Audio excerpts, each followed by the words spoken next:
50e anniversaire du Collège Sainte-Gertrude, nous vous invitons à découvrir ce qu'est et ce que fut notre école pendant le siècle qui vient de s'écouler. À travers ce documentaire, vous plongerez dans les souvenirs que d'anciens élèves, professeurs et directeurs ont bien voulu nous dévoiler et dont les murs de notre établissement sont encore chargés. Nous en profitons également pour remercier l'équipe d'enseignants qui a conçu le livre Sainte-Gertrude, raconte-nous ton collège, qui relate l'histoire de l'école et dont ce film est inspiré. Regardez, pour fêter dignement leur école, une équipe d'enseignants a même reproduit une classe telle qu'elle était au début du collège. On peut encore y voir un buvard, un vieux livre d'écriture, un livre de géographie, un vieux compas, un encrier avec encore sa plume dedans. C'est ici, dans ce jardin, que tout a commencé, il y a près de 100 ans, le 5 octobre 1915, ou plutôt un an auparavant, dans la tête du cardinal Mercier. À Nivelles, en 1914, alors que l'enseignement devenait obligatoire et gratuit jusqu'à 14 ans, il n'existait pas d'école catholique pour les garçons. Il y avait bien l'Enfant Jésus et le Sacré-Cœur pour les filles, mais pour les garçons, il n'y avait que l'école communale qui deviendra ensuite l'Athénée royal. Le cardinal Mercier, attristé par ce constat, et au son de cette indifférence, vous la ferez cesser, l'indifférence religieuse bien entendu, entreprit alors la création de plusieurs écoles dans le Brabant wallon. D'abord le collège Sainte-Gertrude et ensuite le cardinal Mercier à Braine-l'Alleud. Le lieu est choisi. Ce sera ici que la future école s'installera, au numéro 1, Faubourg de Monze, dans un hôtel de maître qui fut bâti en 1782 par le grand-oncle du cardinal. En août 1914, les Allemands envahirent la Belgique. Le 21 août, les bâtiments sont occupés par les envahisseurs et les 2 ailes à mansarde servent d'écurie. Le cardinal Mercier doit alors reporter l'ouverture de son école d'1 an. Enfin, le 5 octobre 1915, les 27 premiers élèves purent investir le bâtiment. Les collégiens se rendaient tous les jours à 8 heures à la collégiale pour une messe et remontaient ensuite le faubourg de Monze pour rejoindre les classes à l'intérieur du petit château. Venez, suivez-moi. Regardez, je vais vous montrer le magnifique escalier fait par l'école de Laurent Delvaux où furent proclamés les premiers élèves en 1916. Et juste à côté, il y a ces magnifiques doubles portes où le directeur pouvait s'isoler du bruit et du va-et-vient des élèves. Venez, suivez-moi. Aujourd'hui, c'est M. Brancard qui occupe ces lieux. Mais ici, pendant un siècle, vont se succéder 6 directeurs, tous entièrement dévoués à leur collège. À Nivelles, en 1914, alors que l'enseignement devenait obligatoire et gratuit jusqu'à 14 ans, il n'existait pas d'école catholique pour les garçons. Il y avait bien l'Institut de l'Enfant Jésus et l'Institut du Sacré-Cœur pour les filles, mais pour les garçons, il n'y avait que l'école communale qui deviendra plus tard l'Athénée royal. Au son de « cette indifférence, vous la ferez cesser », le cardinal Mercier entreprit alors la création de plusieurs écoles dans le sud du Brabant wallon, dont le collège Sainte-Gertrude. C'est au numéro 1 du faubourg de Monze, dans une grande propriété bourgeoise qui faisait le coin de la ruelle du Monde et du faubourg de Monze, que l'école s'installera. Il s'agit d'un hôtel de maître, occupé par une école professionnelle et ménagère, l'Institut Sainte-Marie-d'Oigny, qui subsista jusqu'en 1912. Laissée à l'abandon pendant 2 ans, la propriété fut achetée le 14 avril 1914 par l'archevêché. Le lieu est judicieusement choisi, car, situé hors de la ville, le collège pourra s'agrandir par la suite. De plus, la propriété s'ouvre sur le parc de la Dodène, ce qui permettra aux élèves de profiter d'un grand écrin de verdure. Il reste à trouver un nom à la future école. Ce sera Sainte-Gertrude, patronne de la ville et fondatrice du couvent qui porte son nom. En 1914, il ne reste guère de chanoinesses, mais la collégiale domine toujours au centre de la ville et fait la fierté des Acclos. Le 28 juin 1914, l'archiduc d'Autriche et héritier du trône de l'Empire austro-hongrois est assassiné par un indépendantiste serbe à Sarajevo. Le jeu des alliances se met en marche. La Russie, alliée à la Serbie, déclare la guerre aux empires centraux. La France, désireuse de récupérer l'Alsace et la Lorraine perdues lors de la guerre de 1870, fidèle à son serment, entre en guerre aux côtés de la Russie. En août 1914, les Allemands entrent en Belgique. Le 21 août, l'occupant s'empare du bâtiment Faubourg de Mons. Les salons de part et d'autre de l'entrée deviennent des écuries et le jardin est pillé par les habitants des alentours. L'ouverture de l'école est alors fortement compromise. Le cardinal Mercier, dont on connaît la pugnacité face aux envahisseurs, donne en juillet 1915 l'ordre de se préparer à ouvrir le collège pour le mois d'octobre. Une circulaire est lancée à la ville de Nivelles et à la région, annonçant l'ouverture le 5 octobre de l'Institut Sainte-Gertrude. L'abbé Jean Belpère, bien que directeur des œuvres sociales de Nivelles, exerce provisoirement en même temps la fonction de directeur du nouvel établissement avec 3 collaborateurs. À la rentrée d'octobre 1915, il y a 27 élèves inscrits. 3 élèves et un 4e professeur abbé arriveront en cours d'année. Les collégiens se rendaient tous les jours à 8 heures à la collégiale pour y suivre une messe. Ils remontaient ensuite le faubourg de Mons pour rejoindre leur classe à l'intérieur du petit château, où les professeurs abbés leur dispensaient leur savoir. La rentrée d'octobre 1917 est particulière, car le collège accueille son premier directeur, l'abbé Arthur de Grève. On compte déjà plus de 100 élèves à gérer. De plus, l'internat ouvre officiellement ses portes. Le nombre d'élèves étudiants au collège ne cessera jamais de croître. Cela provoque de l'enthousiasme, mais aussi beaucoup de soucis au niveau de l'aménagement des bâtiments et de l'infrastructure. Très vite, le manque de place se fait sentir. En 1920, le collège compte déjà 180 élèves. Le 2e directeur, l'abbé de Grève, construit alors le bâtiment central du style néogothique. Les briques sont cuites ici, au pied du bâtiment. On est pressé, il faut de la place. On construit le bâtiment avant même que les caves ne fût construites. On n'attend pas de finir les classes pour construire la chapelle, qui fut inaugurée en 1926 par Monseigneur Van Rouy. Malheureusement, le cardinal Mercier est décédé quelques mois plus tôt. Il ne put donc pas bénir le bâtiment central de l'école qu'il avait imaginé. Les travaux commencent par la démolition des petites maisons de la ruelle du Monde. Le soir, les élèves internes collaborent à ces destructions. L'architecte eut pour mission de dresser les plans d'un bâtiment central de style néogothique capable d'accueillir 300 élèves. L'abbé de Grève est alors épuisé par tant d'efforts. L'abbé Salmon raconte qu'il s'effondrait parfois dans le jardin en proie à un coma étonnant. Finalement, en mars 1921, il quitte un collège encore inachevé, mais fort de 200 élèves. Entré comme directeur au collège en mars 1921, l'abbé Stock se concentre surtout sur les aménagements et agrandissements nécessaires pour abriter, éduquer et faire grandir les élèves. Il s'agit de leur fournir des salles de classe, de dessin, d'études, des réfectoires et autres locaux de sciences. L'époque est à l'optimisme et l'abbé Stock peut proclamer en juillet 1921 les résultats des premiers rhétoriciens qui ont terminé leurs 6 années d'humanité au collège.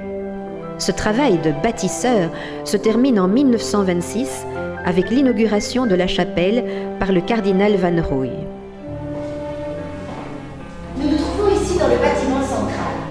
Regardez ces marches qui portent encore les traces des milliers d'élèves qui y sont passés. Et ces petites poules qui empêchaient les élèves de descendre sur les rampes.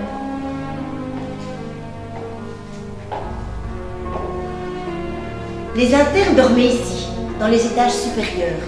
Leurs chambrettes étaient exiguës. Elles étaient séparées que par des cloisons en bois et un rideau servait de porte. Ils possédaient tout de même une salle de jeu et les jours de beau temps, ils pouvaient profiter des infrastructures extérieures. Sous le directorat de l'abbé Ferrière, les aménagements du nouveau bâtiment continuent, notamment avec le 3e étage. De même, il ouvre le collège à une nouvelle section agricole qu'il défend de son mieux. L'abbé Ferrière apparaît avant tout comme un homme raisonnable qui écoute les demandes et pense au bien des élèves. Ferrière qui était déjà assez âgé, hein, qui était un homme du coin un peu, je crois. Il devait être originaire un peu de la région aussi, je pense. On avait finalement peu de contact. L'abbé Ferrière, c'était un homme assez... un bon papa, quoi. Hein, il bêchait le jardin, il nettoyait les WC, si vous l'imaginez. Dès 1917, le collège accueille ses premiers internes. L'abbé Arthur de Grève en assure la direction. Le nombre d'internes augmente sans cesse et engendre des problèmes d'ordre domestique. 3 sœurs bleues d'une communauté qui exerçait un apostolat auprès des malades à Nivelles viennent habiter au collège. Elles s'attellent à régler ces problèmes. Alors, il y avait des externes étrangers, il y a des externes nivellois, qui en général étaient issus de la bourgeoisie nivelloise. Alors, il y avait les externes étrangers, c'est-à-dire ceux qui venaient des campagnes environnantes. Il y avait les internes, bien entendu. Ceux-là étaient très nombreux à l'époque. Pratiquement, quand j'étais élève ici, la moitié des élèves étaient internes. En 1937, c'était un internat pur et simple. On commençait au mois de mi-septembre et on sortait pour la première fois à la Toussaint. Et puis on revenait jusqu'à la Noël. Et alors on avait droit pour les internes qui restaient pour une raison ou l'autre par punition, éventuellement, on avait droit à une douche une fois la semaine dans les caves. Mes parents m'ont déposé dans un vieux bâtiment, grand bâtiment, moi qui venais d'une petite école de village. Je suis entré dans un bâtiment dans lequel il y avait un grand hall rempli de petites chambrettes qui devaient faire à peu près 9 à 10 mètres carrés de superficie, avec un lit, une petite armoire, une table sur laquelle se trouvait un bassin et un boc en plastique jaune. On se lavait donc à l'eau froide tous les jours avec une petite quantité d'eau froide. Et voilà, avec un horaire relativement serré. Le soir, 8h moins quart au lit, le matin, 7h moins quart debout, suivi d'une messe avant une étude, un déjeuner, et puis la journée se poursuivait avant de terminer par des heures d'études et une petite salle de jeu le soir. Un comité des Jeux est créé en 1930. Il se compose d'un président et de 4 membres. Il s'occupe d'animer d'abord les longues soirées d'hiver à l'internat en mettant sur pied des conférences. Ensuite, ses missions deviennent de plus en plus larges et développent des activités festives plus récurrentes, comme par exemple les fameuses fêtes du directeur, ainsi que l'organisation des jeux, tournois, anniversaires qui animeront la vie des élèves pendant près d'un siècle. On était à 4-5. Et alors on organisait des soirées théâtrales, ça veut dire des comédies ou des choses en goula, ou des concours de chant, ou des activités, quoi. C'était le comité des Jeux. Et il y avait un président, qu'on appelait le Mailleur d'ailleurs. De 1917 à la fin des années 1960, le collège réserve à son directeur une fête qui dure généralement 3 jours. C'est la fête de Monsieur le directeur.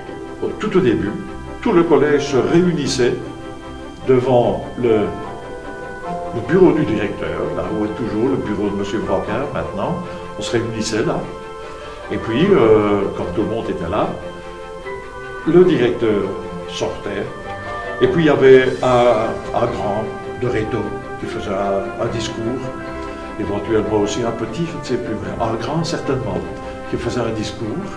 Et puis on remettait un cadeau. Ce qui était assez marquant, c'était la fête du directeur, qui se fêtait un peu, je pense, après, ou avant les examens, je ne pourrais pas dire, et qui comportait 3 journées.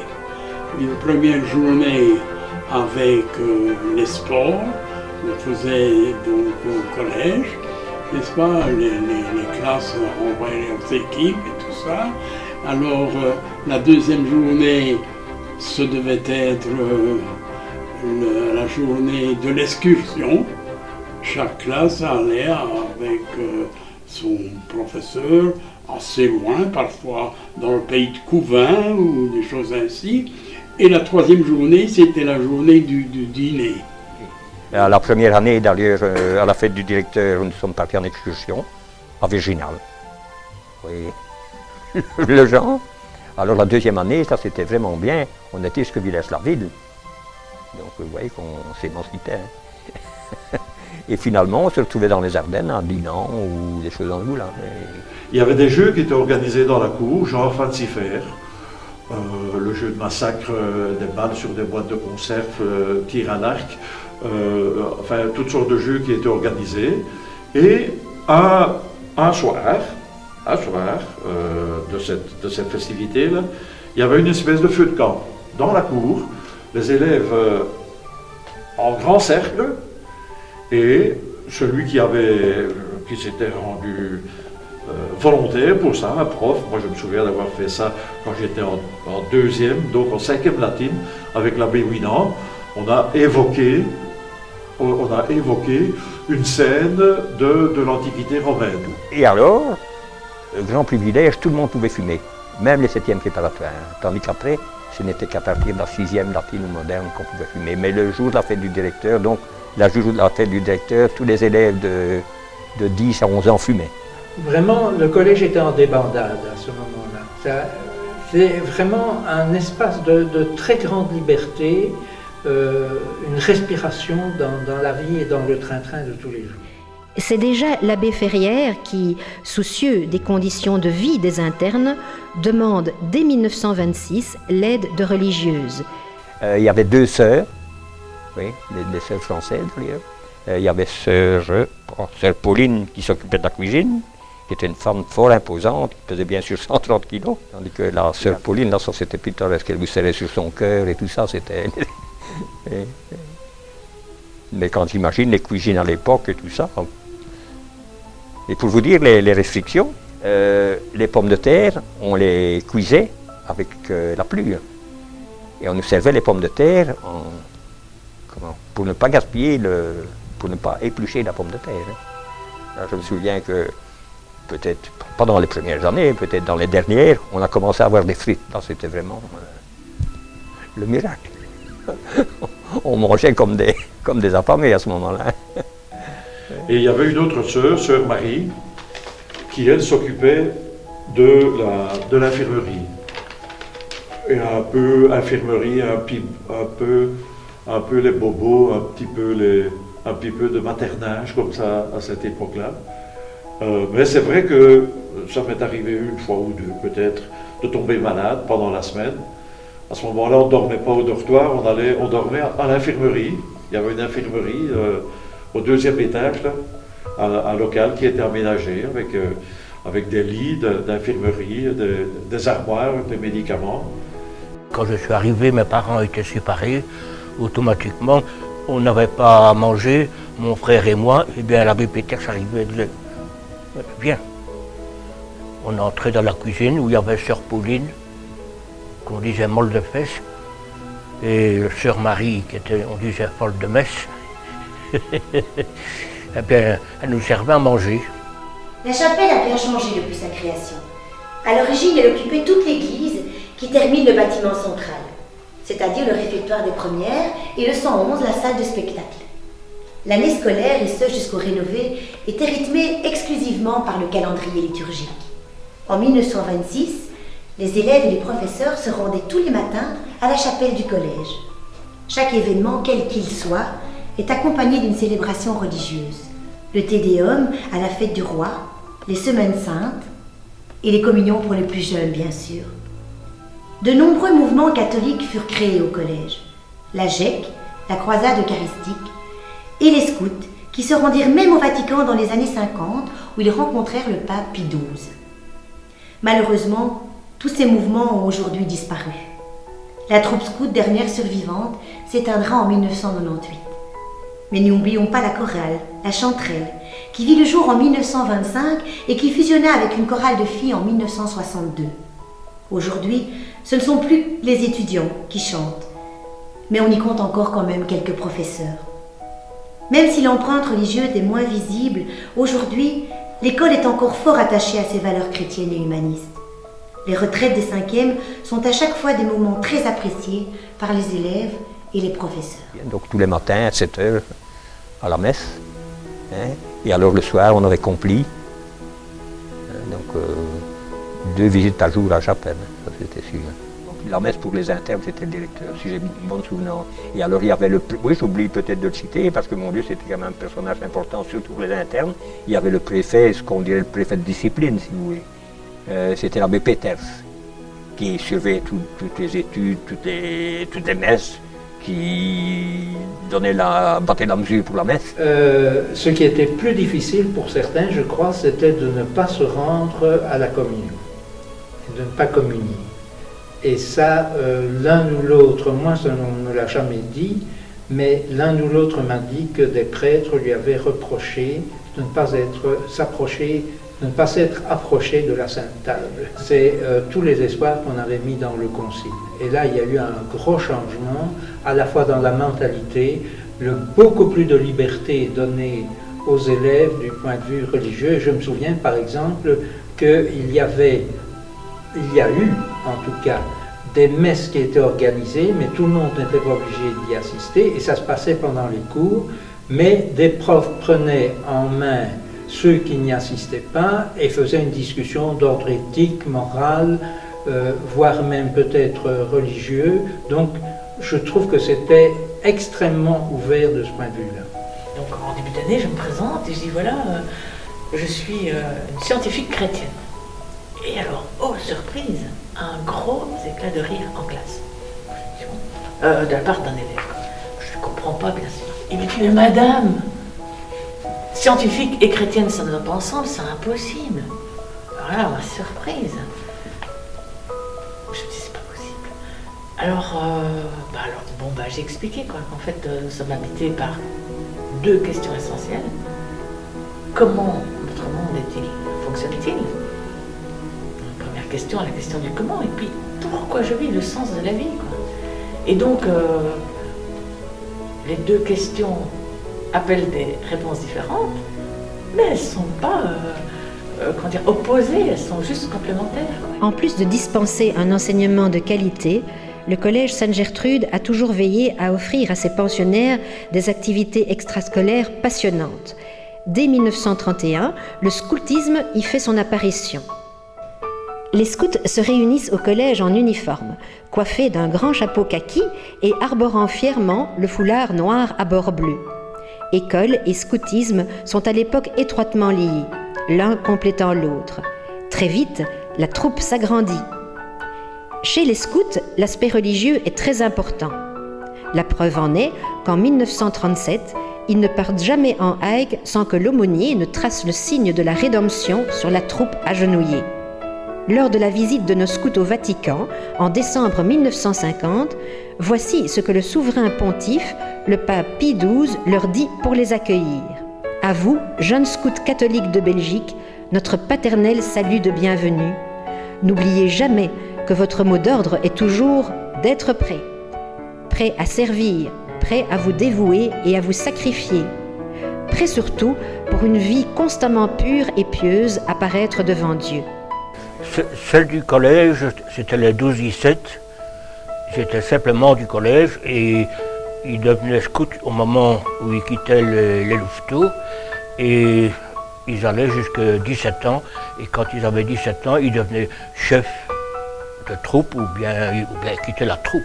Tandis que l'autre, c'était les compagnons. Là, c'était pas le même uniforme, mais on faisait toujours le camp ensemble. L'abbé Winant s'occupait des scouts du collège et l'abbé Vin des scouts qui étaient un peu plus libres que nous. Parce que l'abbé Winant, c'était strict. Toujours bien aligné et tout. Et les autres, c'était plutôt aventuriers. Il y avait une première troupe scout et on ne pouvait pas en avoir deux à un moment donné dans le collège. Et donc il a monté les trappeurs, une troupe de trappeurs. Et puis quand ils ont été autorisés de faire une seconde troupe, il a monté une troupe. À cet égard, je vous signale que l'abbé Mine a vendu tous ses meubles pour pouvoir monter cette troupe. Et il avait remplacé ses meubles par des caisses. C'est un type extraordinaire. Les abbés, les professeurs étaient des musiciens, parfois des grands musiciens eux-mêmes, et que dès le départ, ils vont essayer de transmettre cette passion à leurs élèves en créant une chorale. En 1925 naît une chorale qui est menée par l'abbé Welkens. On ne sait pas grand-chose de leurs activités, on sait juste qu'ils s'exerçaient de temps en temps au grégorien, et que pas beaucoup plus tard, en 1928, est créé le chant du collège qui s'appelle Hardy, et qu'ils ont dû probablement chanter. Après la Deuxième Guerre mondiale, là la chorale sera vraiment mise sur pied, aura un nom grâce au dynamisme de l'abbé Loire. Ça va s'appeler la Chanterelle, qui d'ailleurs existe toujours. La Chanterelle, elle va à un moment donné, là c'est plutôt dans les années 60, fusionner avec les petites chanteuses de la sarabande. Et donc voilà, on voit très fort que les jeunes garçons étaient contents d'avoir dans les rangs les jeunes filles. Ils ont eu plusieurs camps ensemble. C'était vraiment une activité ludique qui était très appréciée et qui va avoir beaucoup de succès parce que cette chorale sera reçue au Palais Royal. Ils vont chanter pour la reine Fabiola. Ils vont enregistrer des CD, il y aura des concerts. La Chanterelle, c'est vraiment une chorale presque professionnelle, et puis ce sera repris par Monsieur Albert de Brûle, Madame Michel Sartiot. Tout le monde se réunissait à la chapelle, l'étage en dessous ici, à la chapelle, les 180 thèmes. Il y avait un office du soir qui s'appelait, comme dans les monastères maintenant, ça s'appelait complis, les complis. Voilà, on chantait à ce moment-là. La chorale chantait la messe de Noël, parce que la messe de Noël, la messe du 24 décembre à minuit, elle se passait au collège. On avait cours jusqu'au 24 à midi. Et puis, bon, beaucoup d'élèves retournaient chez eux, mais à la chorale, on restait ici sur place et on chantait la messe de minuit. L'expérience chrétienne doit aussi se vivre ailleurs que dans les murs du collège. C'est pourquoi les élèves vivent également de belles aventures en retraite. Les premières retraites eurent lieu en 1917 chez les Marianistes de Nivelles. Et aujourd'hui, c'est une congrégation de Libramont qui accueille chaque année nos cinquièmes. Donc à partir de la quatrième d'aujourd'hui, la troisième de l'époque, il y avait une retraite et les retraites avaient lieu dans une abbaye ou dans un couvent, soit à Gentine, entre autres, ou à Tilchâteau, ça c'était fréquent. Alors, un autre projet qui me tient très à cœur, parce que ce sont les retraites de cinquième, alors qui ont été remises en place, alors toujours des collègues et ouverture de la direction, grâce à Jean-Pierre Boucailly et Michel Baudelet. Donc ce sont des pionniers des retraites, et puis ces retraites elles sont en place depuis aussi plus d'une dizaine d'années. Et je dirais les retraites, c'est un temps où on se met à l'écart pour écouter l'intérieur de soi, et peut-être habiter son espace intérieur. Et voilà, alors quand je rencontre un ancien élève du collège, toujours, il me parle de la retraite, et combien ça lui a fait du bien pour construire sa vie. Alors je remercie bien sûr, je dirais les pionniers, donc c'était Michel Baudelet et Jean-Pierre Boucailly qui sont partis dans cette belle aventure. Et aussi ce qui me touche beaucoup, ce sont les jeunes collègues qui aiment bien participer aux retraites. Donc ça c'est quelque chose je dirais qui me comble. Le vendredi 10 mai 1940, l'Allemagne nazie envahit nos frontières. Le même jour, à 5 h du matin, les élèves et les professeurs entendent une énorme détonation. Les Allemands ont fait sauter le camp d'aviation. Le collège se vide et le 15 juillet, les Allemands prennent de nouveau possession des lieux. Regardez, les Allemands occupaient toute cette partie de l'aile du bâtiment.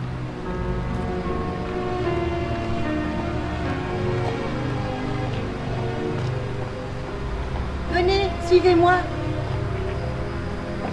C'est ici, dans les caves, qui servent maintenant de remise et d'atelier pour les ouvriers, que les élèves, les professeurs et les Allemands se réfugiaient en cas d'alerte. C'est ici aussi que les élèves prenaient leur douche, une fois par semaine. L'invasion de la Pologne en septembre 1939 par l'Allemagne nazie suscite la réaction immédiate de la Grande-Bretagne et de la France qui, le 3 septembre, déclarent la guerre à l'Allemagne. Le vendredi 10 mai 1940, les Allemands franchissent nos frontières par terre et par air. L'abbé Ferrière raconte les faits. Vendredi 10 mai 1940, à 5 heures du matin, nous sommes réveillés par une détonation formidable. Les avions allemands ont fait sauter le champ d'aviation. Messieurs Salmon, Laurent, Antoine, Peters, Pennings, Bataille, Mine, déjà mobilisés, sont à leur poste dans l'armée. À 7 heures, les parents viennent rechercher leur fils. À 9 heures, tous les pensionnaires ont quitté le collège. Les Teutons n'hésiteront pas à bombarder à de multiples reprises Nivelles afin de décourager la population. La Grand Place est dévastée. L'abbé Peters a vécu toute la partie avec les Allemands. Et les Allemands, avec leur rigidité, et bien souvent, ils étaient choqués par des dessins d'Hitler sur les portes de WC, tout ça. Alors ils réunissaient tout le collège. Alors, le major venait sur l'estrade dire voilà, le collège sera fermé 2 ou 3 jours à cause de ci, et il y avait un traducteur qui disait monsieur le major dit que, et voilà, on fermera le collège par mieux. Et c'est arrivé plusieurs fois, parce qu'ils occupaient toute une aile du collège. Alors, il y avait les bombardements. Je vous cite un cas. L'abbé Peters s'amusait parfois au moment où il y avait une alerte à couper le courant. Pendant 1 minute ou 2 comme ça. Et il entendait les casques.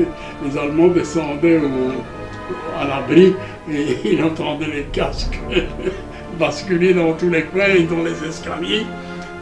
Alors un jour, il y avait eu une alerte. Et l'abbé Peters, au lieu d'aller, parce qu'ils étaient obligés d'aller à l'abri quand il y avait une alerte. Et au lieu d'aller à l'abri, il était monté sur le toit dans la corniche du collège et regardait les avions qui passaient. Alors il a reçu un avis comme quoi il devait descendre quand l'alerte était sonnée avec les autres. Déjà le 12 mai 1942, ne voulant à aucun prix se laisser cueillir par les gris, l'abbé Rentens a pris le maquis. En effet, ce professeur entré dans l'AS, l'armée secrète, commande le refuge Otari, qui comptait 400 hommes dans le secteur de Wiwarem. Commence alors une période difficile pour les élèves de 18 ans. L'abbé Mine, professeur de 7e préparatoire, établit pour ceux-ci une ligne d'évasion vers le maquis. On cache des enfants juifs à l'internat.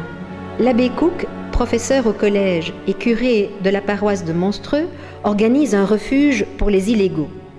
L'abbé Peters, lui, s'occupait de la diffusion de la Libre Belgique et de journaux clandestins.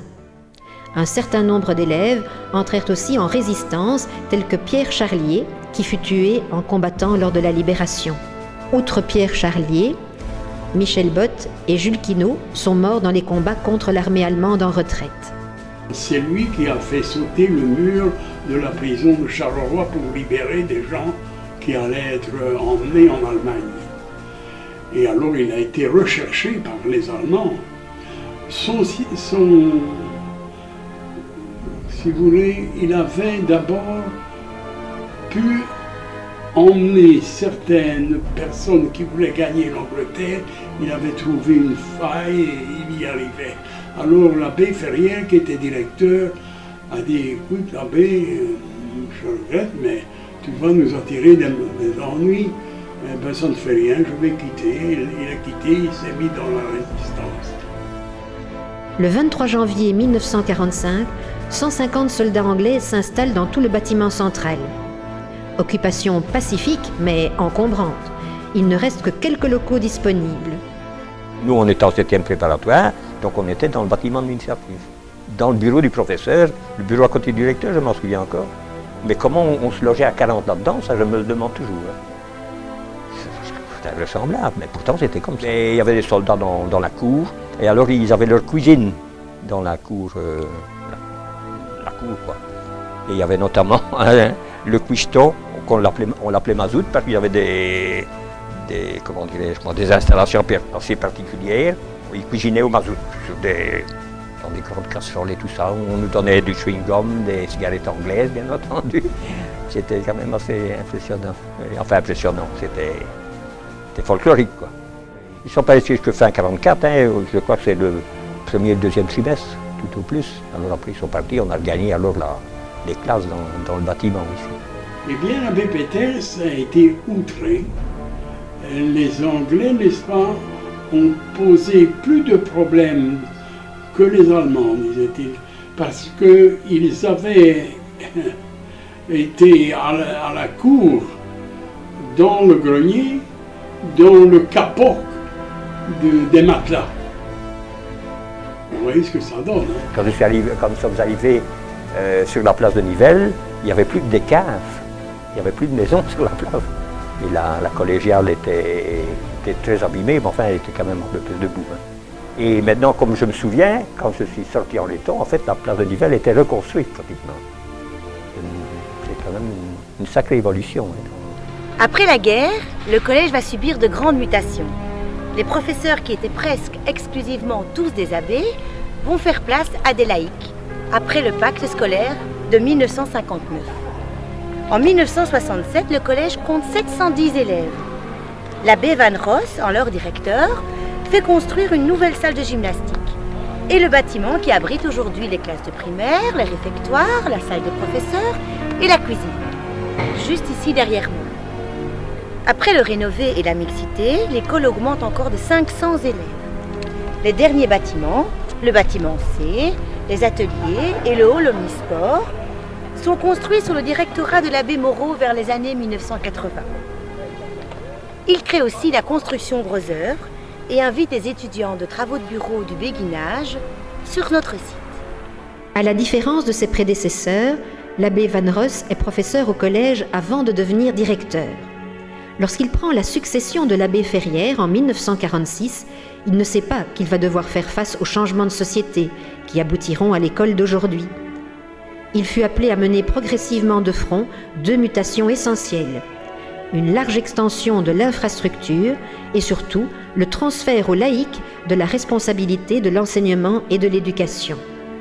Dans les années 60, l'abbé Van Ross parvient à acquérir 1 hectare de terrain supplémentaire pour construire une salle de gymnastique et un nouveau bâtiment le long du faubourg de Mons. Et d'ailleurs, je dois dire, c'était assez paradoxal, il avait la réputation, à l'époque, quand il était professeur, de se faire chahuter. Il n'avait pas beaucoup d'autorité. Et à partir du moment où il est devenu directeur, ça a changé du tout au tout. C'est devenu quelqu'un autoritaire, quoi. Et alors, quand les professeurs avaient un problème avec un élève, on devait aller chez le directeur, on n'était pas fiers. Hein. On n'était pas fiers de se trouver devant. Quand nous étions élèves, le directeur était un personnage prestigieux. Si, à l'une ou l'autre occasion, s'il y avait un petit chahut qui se faisait dans la cour, par exemple, il suffisait qu'on ouvre la porte, la grande porte, là où il y a la cloche, et que le directeur se montre, simplement pour que le calme s'établisse tout de suite dans la cour. Pour moi, c'est le grand directeur par excellence, suffisamment loin des gens, mais aussi très proche, mais en privé. Alors à ce moment-là, l'élégance à la fois sur sa personne, sur sa tenue, mais aussi une élégance morale absolument extraordinaire. L'abbé Van Ross, c'était un abbé très sympathique, qui était craint par certains, mais moi j'ai toujours eu des contacts très, très agréables avec lui. Il avait déjà contribué à mettre ce que j'estime être une des principales caractéristiques du collège, un esprit un petit peu familial. Mais c'est vrai que c'était un peu une autre époque parce que les laïcs étaient encore minoritaires dans ce collège. Donc vous aviez énormément d'abbés, qu'il dirigeait, qui habitaient tous au collège. Et l'abbé Van Ross était en quelque sorte le chef d'une communauté ici, en plus de gérer évidemment les profs et l'enseignement ici au niveau du collège. Je crois que pendant des années, il y a eu ici des prêtres qui étaient 24 heures sur 24, 7 jours sur 7, à la disposition des élèves. Le premier professeur de rhétorique que j'ai connu, c'est l'abbé d'Herbay. Il était chauve comme un caillou et parfois il venait surveiller la grande étude. Tous les élèves étaient noirs. C'était énorme. Et il ne terminait jamais une fin d'étude sans faire une citation latine. Alors il se chamaillait de temps en temps, gentiment, mais enfin il se chamaillait. L'abbé Antoine avait offert un fromage pour l'anniversaire de l'abbé Laurent, qui était surnommé Bouchon. Et non, c'est l'inverse. C'est l'abbé Laurent qui avait donné un fromage à l'abbé Antoine qui était nommé fromage. Et alors il s'est fâché et il a pris le fromage et paf, il a cassé son assiette sur le sol et puis il est sorti. Mais c'est lui qui avait commencé, lui il avait offert un bouchon. Je ne sais pas pourquoi on les appelait bouchons et fromage. Hein. En fait, quand j'étais élève, c'est comme ça qu'on les nommait. J'avais tous un surnom. Moi c'était 3 pommes. L'abbé Automne, on l'appelait Zizi. Moi je l'avais dessiné en Zizi Ranot de Bergerac. Oui, il ne m'a rien dit. Oui, non, c'était Bob, bien entendu. Walken, c'était une déesse grecque. Et puis on l'a appelé Wawa, c'était plus simple. Et on avait derrière un de ces cadres, on avait poussé le cadre et on avait mis Wawa au crayon. Et lui, il est arrivé, et puis il voit que le cadre n'est pas droit, et il remet, et il le remet en biais pour qu'on ne voit pas le Wawa.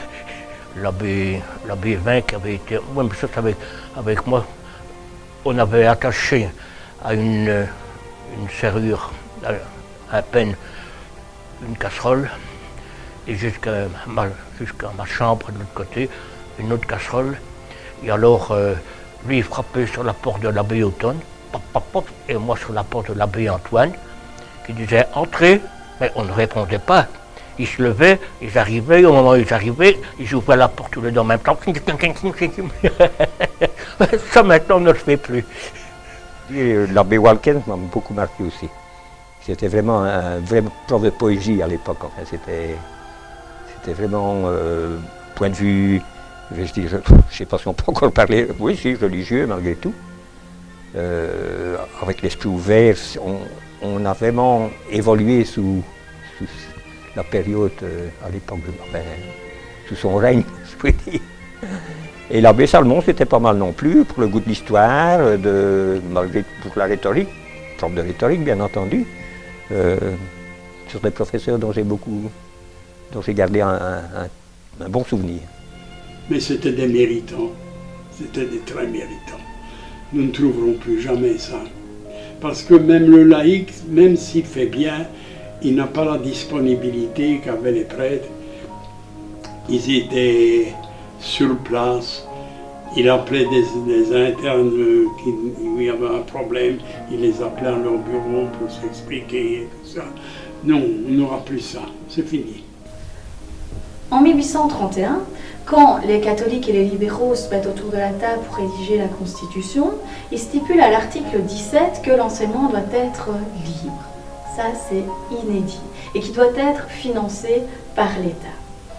Alors, le problème, il va surtout surgir quand, à partir de 14, la loi sur l'enseignement obligatoire jusqu'à 14 ans, ainsi que la gratuité scolaire, sera publiée.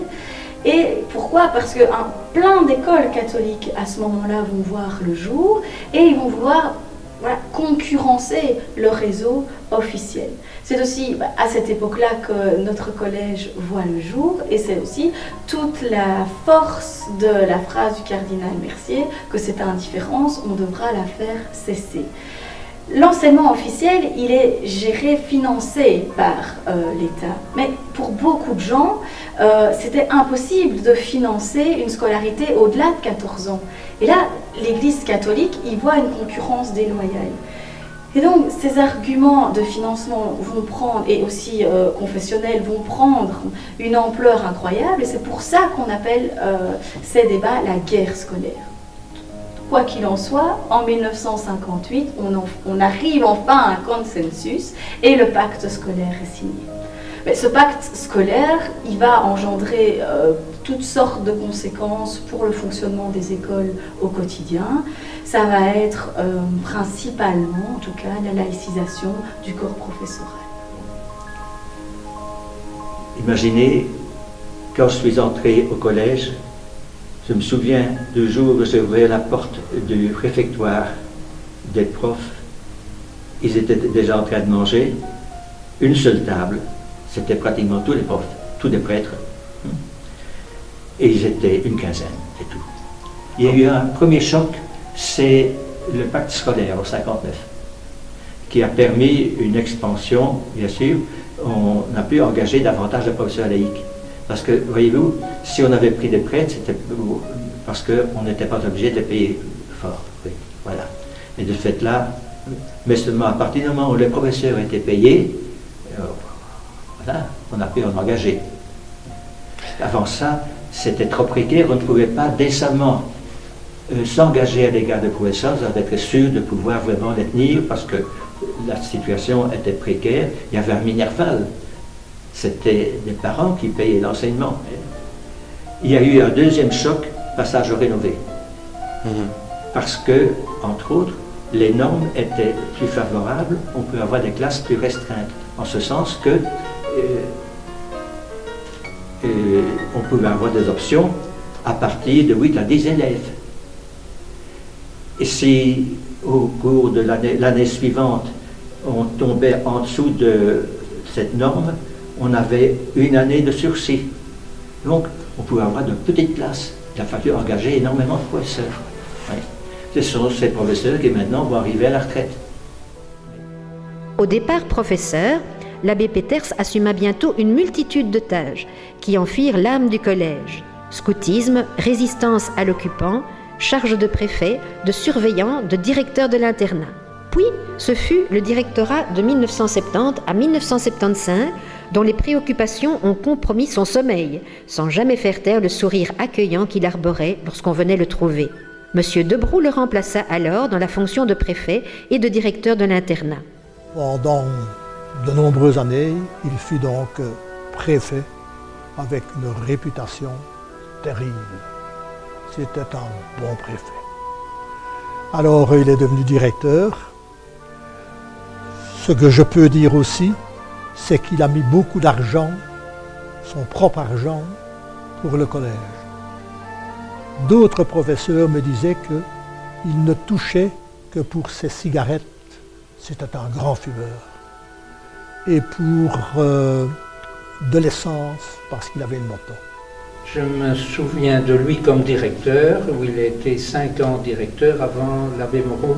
C'était un homme d'un dévouement absolument extraordinaire, et d'une certaine manière, je dois dire que l'institution l'a littéralement pompé, épuisé en exigeant de lui toutes sortes de choses. Il était préfet de discipline de l'ensemble, préfet de l'internat, et il se tapait les 3 étages au pas de charge régulièrement, tout en fumant sa cigarette.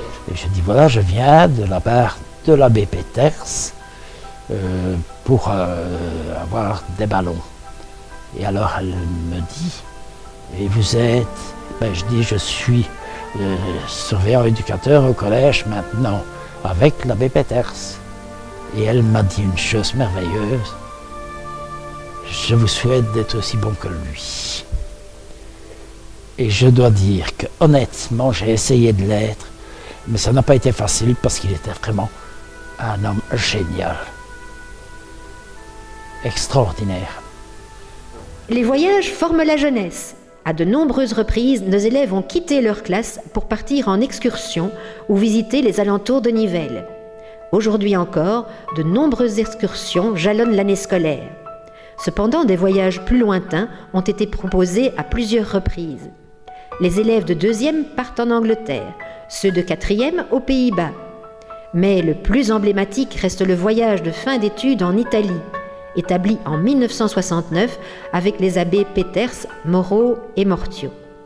Avec l'abbé Mortiaux, nous avons été les instigateurs du premier voyage en Italie qui a eu lieu en 1969. Et je trouve que c'était vraiment une bonne équipe. C'est lui qui a lancé le projet parce qu'il venait d'une autre école, Gansoren, qui organisait un voyage en Italie, dont il avait un excellent souvenir et il avait toujours rêvé de mettre au point ce voyage. Et la philosophie de ce voyage est la suivante.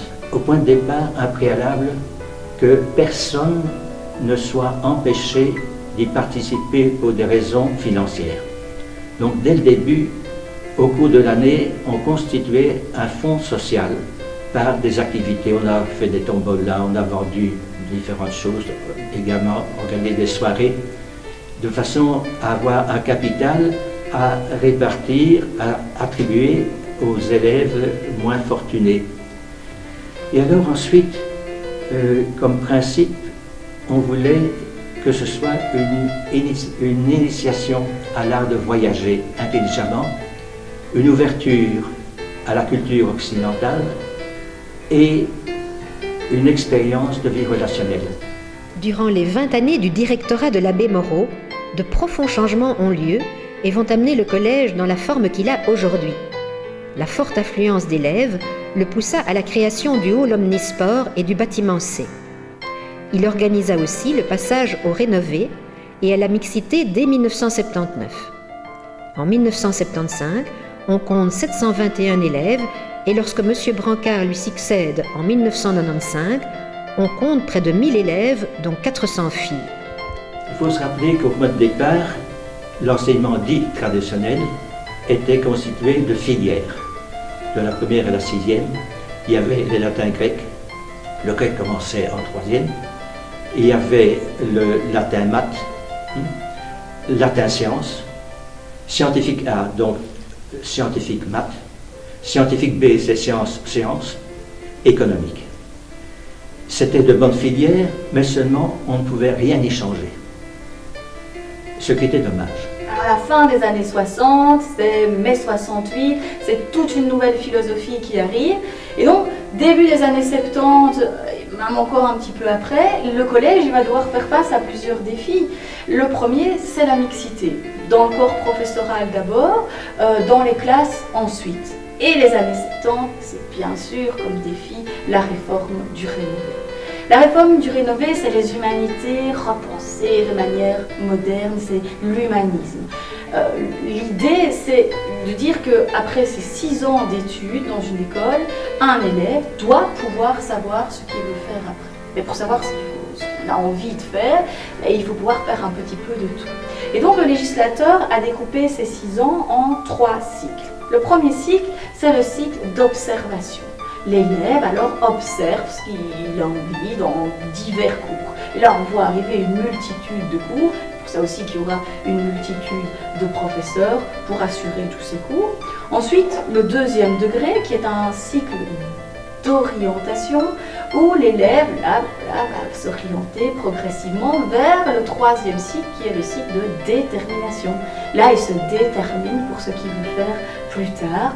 Même si on sait que dans les faits, certains élèves ne savent pas encore et ils auront bien le temps par la suite pour choisir, mais au moins, ils auront un choix d'options.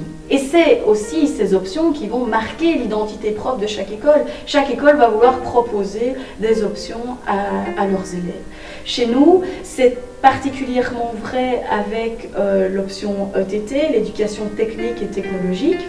C'est vrai que l'abbé Moreau avait en son temps créé une filière professionnelle avec les CGO, ce qu'on fait sont des constructions gros œuvres, et les travaux de bureau qu'on appelle entre nous les TB. L'introduction de l'enseignement professionnel a été, je crois, important dans l'esprit du collège.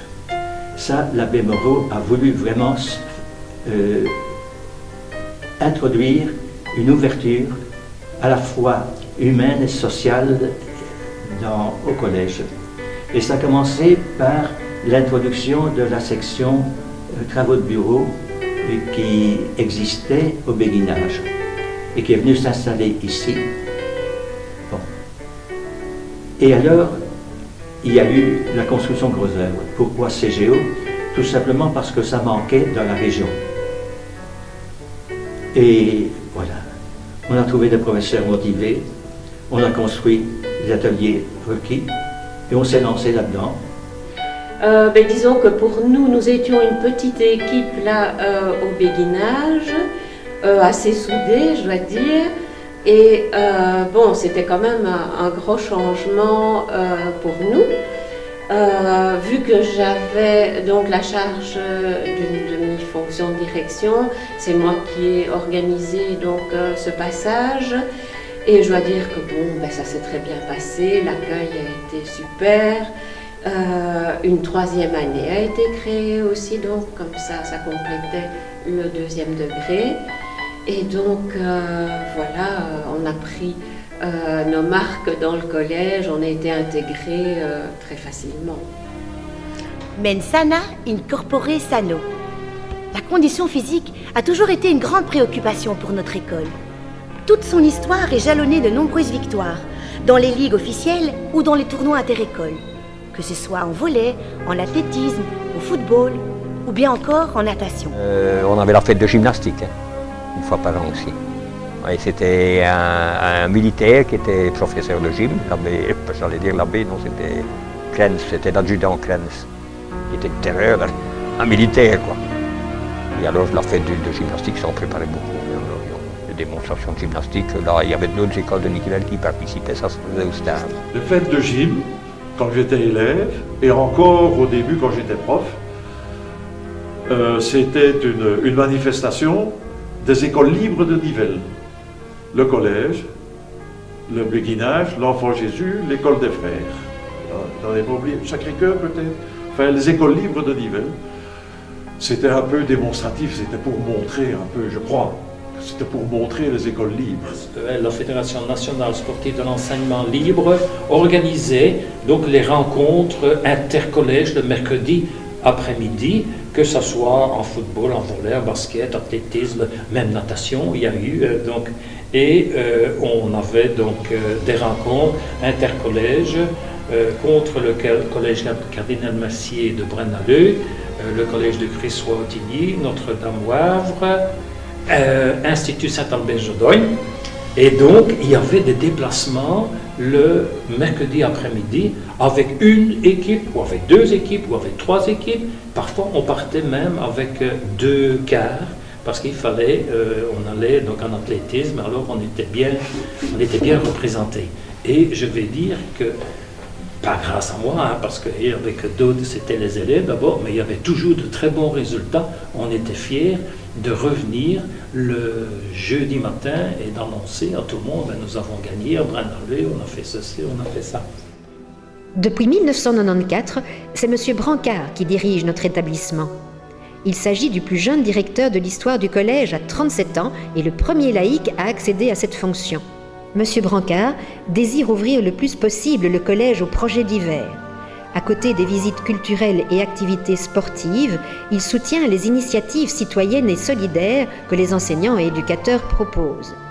Parmi celles-ci, on trouve l'organisation d'un jogging annuel, l'aide aux écoles du Burkina Faso, la construction par nos CGO de 2 maisons pour les lépreux en Inde. Monsieur Brancard a toujours été enthousiaste par rapport à toutes les idées farfelues que j'ai pu aller lui présenter. Il a toujours eu ce côté, pourquoi pas. On va voir, on va essayer de mettre ça au point, pourquoi pas. Donc c'était toujours être à l'écoute d'un projet le plus innovateur possible. Voilà, je pense que c'est là toute la clé de mon enthousiasme pour ce collège. Alors le projet du Collège Sainte-Gertrude est un projet que je trouve d'abord tout à fait évident, qui est un projet de se dire on est dans une école, donc le projet c'est un projet de formation des jeunes, formation à différentes matières parce que c'est un enseignement général qui rassemble le plus grand nombre des élèves. À côté de cela, la formation, si bien entendu c'est important, il faut aussi se rendre compte que cette formation, elle doit surtout être une formation humaine, dans le sens où on reçoit ici dans notre école des enfants qui ont 12 ans, ce sont des enfants, et lorsqu'ils sortent de notre école, ils en ont 18 et selon la loi en Belgique, ils sont devenus majeurs, donc responsables de leurs actes. Il faut donc que la formation qui est donnée à travers les cours leur permette de devenir peu à peu ces adultes que l'on attend qu'ils soient lorsqu'ils sont sortis d'humanité. Pour moi, ça c'est d'abord la première chose. Les cours de mathématiques, d'histoire, d'art d'expression, etc., ça doit bien entendu leur apprendre des matières, parce que ces matières, ils en ont besoin pour suivre leur cursus par la suite de leurs études, mais ces matières doivent être porteuses de valeurs qui vont donner du sens à leur vie, qui vont leur donner un projet pour leur vie d'adulte. Avec la fermeture de l'internat en 1995, c'est une page de l'histoire du collège qui se tourne. Mais il reste toujours entre les murs de cet établissement centenaire cet esprit de famille, cette joie de vivre ensemble, cette ouverture et ce dynamisme qui la caractérisent depuis les débuts. Aujourd'hui, notre école est assurément moderne, à l'image de notre société. On y enseigne les sciences économiques, les mathématiques, la construction, les sciences, le cinéma, les langues, les technologies et encore bien d'autres disciplines avec un matériel de plus en plus sophistiqué. Depuis peu, il organise l'immersion néerlandaise et est adossé avec l'école Saint-Michel et Sainte-Thérèse. C'est riche de son histoire, de ses valeurs et de ses espoirs qu'il se lance déjà dans le 2e centenaire. On vous remercie d'avoir suivi notre documentaire et on remercie tout spécialement tous les témoins qui ont accepté de partager leurs souvenirs. Enfin, on remercie tous ceux qui, de près ou de loin, ont aidé à l'élaboration de ce film. Je crois que ça, les directeurs ont toujours voulu que le collège ne soit pas simplement un établissement d'enseignement, mais aussi d'éducation. Le collège, c'est ma seconde famille. Ce fut ma vie durant plus d'un quart de siècle. Je crois que, en tout cas, mes meilleurs amis, c'est ici que je les ai trouvés. Collège Sainte-Gertrude, familial. Ah oui, famille. Tu entres, tu es accueilli tout de suite. C'est remarquable quand même. Le collège est très humain. Et ça a toujours été. C'est une famille. C'était vraiment une famille, grosse famille, bien sûr, mais... Pour moi, le collège Sainte-Gertrude, c'est l'accueil, la solidarité, l'esprit de famille, l'écoute des uns et des autres. C'est un peu une famille qui se retrouve avec plaisir. On y retrouve les anciens, les pensionnés, les profs actuels, et toujours on a ce même accueil. Eh bien, moi je dirais c'est un établissement où on est sérieux, mais on ne se prend pas au sérieux. Et ils nous ont vraiment donné le goût de la poésie, de la musique, je sais pas, de la philosophie peut-être, en petit, hein, n'exagérons pas. Hein. Mais enfin, c'était vraiment, pour moi, c'est fort important. Fort important. Ça m'a, comment vais-je dire moi, ça m'a rendu plus heureux, je pense, pour le reste de ma vie. Ça, je pense réellement. Toutes les années sont belles. Mais ma plus belle année, c'est ma première, quand j'ai commencé à enseigner. J'ai fait des bons comme ça.